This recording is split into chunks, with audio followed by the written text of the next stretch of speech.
This is a tutorial on how to use Autodesk Inventor Professional 2013.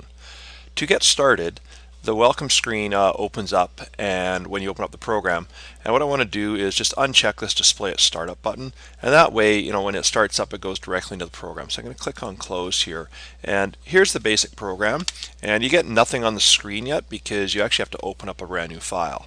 So we're going to start with a new file. Go click on new. And in here, we're going to have different types of things. So there are what are called parts, there's assemblies, and there's drawings. So what we're going to do is start with the individual part to start off with. So if I want it in imperial, as in inches, I can just click it to get started. But if I actually want to go into metric, I can actually click on this, and you can see how it goes to standard part as well. So I'm going to go back to English, and I'm going to work in inches here. So we're going to take the part, just double click on it, and what's going to happen is the program's going to start up, and a few things are going to show up on the screen. So, and there we go. So the first thing is this is my working area, and these are all my my toolbars and things like that. And what happens sometimes is you accidentally delete stuff. So I'm going to show you first off just how to find stuff again. So if I just click on this here and go, uh-oh, that just disappeared. Now what was that? So if I go up to view, and from view I want to go to user interface, and in user interface it's going to show me all the different kind of browsers and things are open. So if I click on the browser, you can see it opens up. The view cube, you can find out, oh, that's this thing over here. The navigation bar, oh, that disappeared. You kind of get the idea. The status bar at the bottom all of a sudden disappears. So just know that under view, user interface, if you ever lose anything, you can always get it back. So that's kind of where all my user bars and things are, where my bars are. So now what I want to do is I actually want to get started drawing something.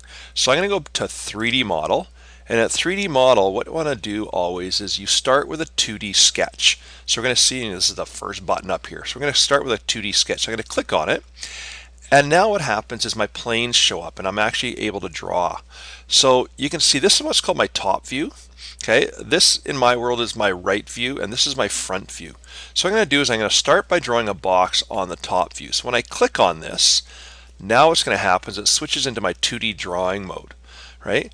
And what I can do is I can, there's not much I can do yet other than draw. So we're going to start with a rectangle, and I'm going to grab the little drop down arrow here, and I'm going to grab onto what's called a 2-point center rectangle. And I'm going to click on it, and you can see hopefully when I click, or actually I'm not even clicking, I'm just moving. You can see it goes to green here. So what I'm going to do is just click with my left mouse button, and I'm going to drag it up. Okay, and I'm not going to worry about the size right now because I'm going to fix that later. So there's my first bit. Then I'm going to right mouse click, and I'm going to click on OK just to get out of it. Okay. What you have to do in Inventor always is actually dimension things right away. So we're going to dimension it. So we're going to click on dimension, another big icon on the, or button on the top there.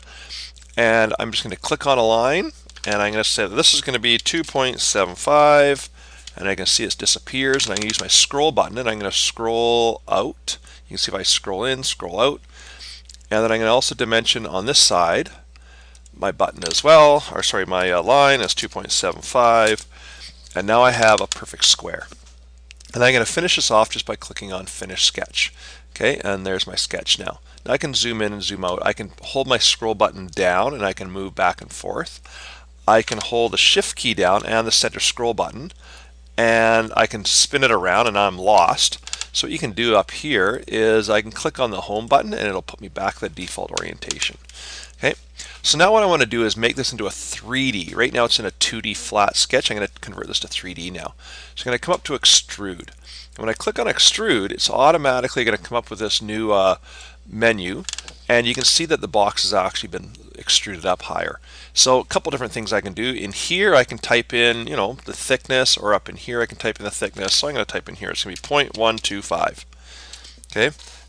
And we can always change that at a later date, but for right now we're going to leave it as 0.125. We're going to click on OK. Okay, so now I have my flat surface. And you can see it's 3D, and I'm holding again the Shift key down on that, and I'm going to mess it around, and uh-oh, where am I at? I can default it back, and you can see there's my top view, right? Okay, so what I'm going to do is I'm going to take this right now, and I'm going to name what that is. And I'm going to click on the extrusion, and I can click once more, and I'm going to just call this my, I don't know, we'll call this my base plate.